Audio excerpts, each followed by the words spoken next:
اللہ تعالیٰ نے انسان کو اپنا آخری کلام بھیجا، اور سوال یہ پیدا ہوتا ہے کبھی کبھار کہ رسول پاک صلی اللہ علیہ وسلم نے پورے قرآن کی تفسیر کیوں نہیں کی؟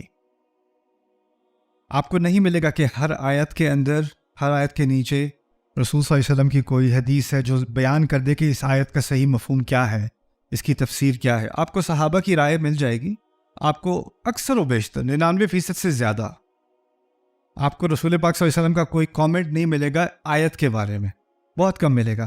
تو سوال پیدا ہوتا ہے ایسا کیوں ہے؟ اس کے کچھ جواب ہیں۔ پہلا جواب تو یہ ہے کہ رسول صلی اللہ علیہ وسلم اگر آیات کی حکمت کو بیان کرنے لگتے تو وہ شاید ابھی بھی حیات ہوتے، کیونکہ اس کی حکمت کی کوئی انتہا نہیں ہے۔ دوسری بات یہ ہے کہ قرآن نے کہا ہے کہ یہ کلام جو ہمارے رب نے ہمیں دیا ہے اس کے مقاصد میں سے ہے لیتدبروا آیاتہ، کہ وہ ان کی آیات پر تدبر کریں، غور کریں۔ اگر ہمارے نبی نے علیہ الصلوۃ والسلام ہر آیت پر اپنا تبصرہ کیا ہوتا تو کسی کی مجال نہ رہتی کہ وہ اس کے بعد کیا کرے، تدبر کرے۔ وہ تو رسول پاک نے کہہ دیا علیہ الصلوۃ والسلام، اس کے آگے کون کچھ کیا کہہ سکتا ہے؟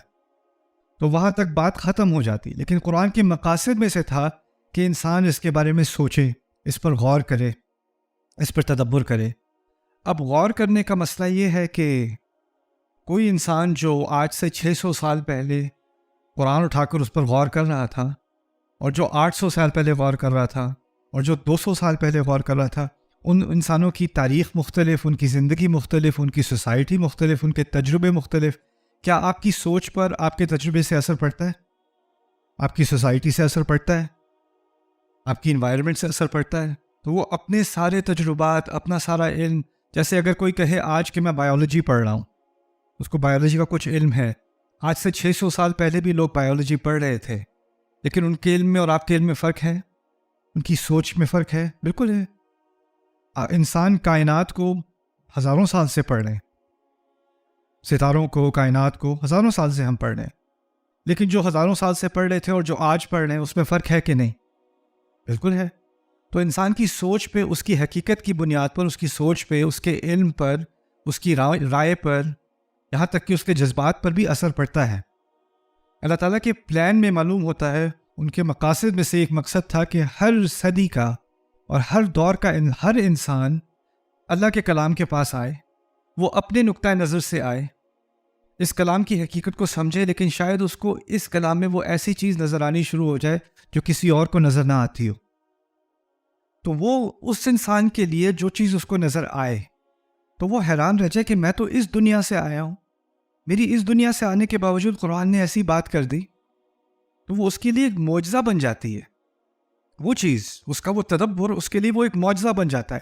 لیکن یہ لازمی نہیں ہے کہ وہ کسی اور کے لیے وہی بات معجزہ ہو۔ تو ایک معجزہ نہیں ہے قرآن کا، بے تحاشا معجزات ہیں، اور جو چیز مجھے معجزانہ لگے اس کی کوئی گارنٹی نہیں کو کسی اور کو بھی معجزانہ لگے۔ میں کچھ ہفتے پہلے ٹیکسس میں تھا، ہم سورۃ النجم میں ہم درس کر رہے تھے، تو میری درس میں بہت سارے ڈاکٹرز بھی بیٹھے ہوئے تھے، تو وہاں پر ذکر ہو رہا تھا فَبِأَيِّ آلَاءِ رَبِّكَ تَتَمَارَىٰ، جیسے سورۃ الرحمن میں تو سب کو پتا ہوگا فَبِأَيِّ آلَاءِ رَبِّكُمَا تُكَذِّبَانِ، سورۃ النجم میں ہے فَبِأَيِّ آلَاءِ رَبِّكَ تَتَمَارَىٰ۔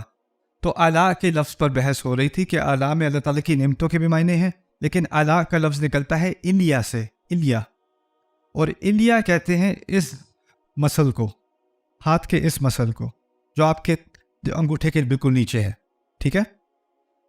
تو اور اس سے اور مقاصد مفہوم نکالے گئے ہیں، ایسا کام جو کوئی ایک شخص کر سکے اور کوئی اور اس کو نہ کر سکے، اس کا منفرد کارنامہ، اس کو بھی الیا کہا جاتا ہے۔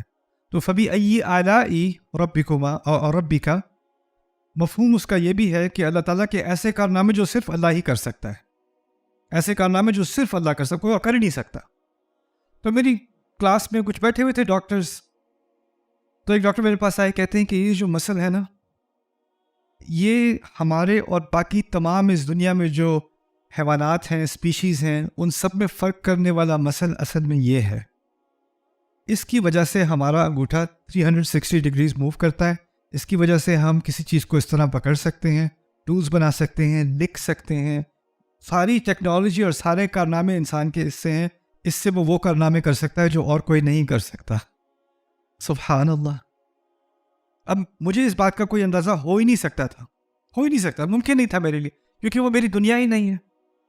میں لغت پڑھ سکتا ہوں، تفاسیر پڑھ سکتا ہوں، میں تاریخ پڑھ سکتا ہوں، وہ میری ایک فیلڈ ہے، لیکن قرآن ایک مضمون کے لیے نہیں آئی.